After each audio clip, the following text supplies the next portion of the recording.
આવતીકાલે 31 ડિસેમ્બરને લઈ અમદાવાદ પોલીસ ખાસ એક્શન પ્લાન સાથે સજ્જ છે। નવા વર્ષની શાંતિથી પાર પાડવા પોલીસે અમદાવાદના એવા વિસ્તારોમાં લોકડી બંદોબસ્ત ખડકી દેશે જ્યાં લોકોની ભીડ વધુ રહે।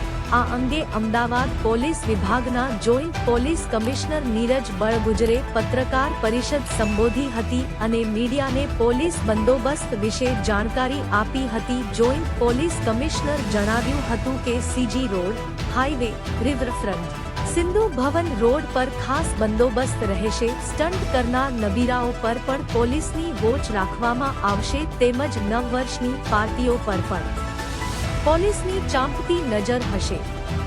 હોટલો છે તેની ઉપર નજર રહેશે અને એ નિયમોનું પાલન કરી રહી છે એની ચેકિંગ કરવામાં આવશે। એની સાથે સાથે જાહેરમાં જે કોઈ સ્ટન્ટ કરે એના જે વિસ્તારો છે જેમાં સિંધુ ભવન રોડ છે, આઈએમ રોડ છે, એસજી હાઈવે છે, ત્યાં પોલીસની ટીમો, ઇન્ટરસેપ્ટર અને ટ્રાફિકની પોલીસ ટીમો રહેશે। અને જ્યાં રાત્રે જે 12 વાગે જ્યાં ઉજવણી થાય છે અને ભીડભાડ થાય છે એ જગ્યા ઉપર પોલીસના બંદોબસ્ત રહેશે। એમાં સિંધુ ભવન રોડ છે, સીજી રોડ છે, એસજી હાઈવે છે, રિવરફ્રન્ટ છે, એમાં ડીસીપી કક્ષાના અધિકારીઓ પણ ત્યાં તૈનાત રહેશે અને ત્યાં ખાનગી કપડામાં પોલીસ રહેશે અને સી ટીમની પોલીસ પણ ત્યાં તૈનાત રહેશે।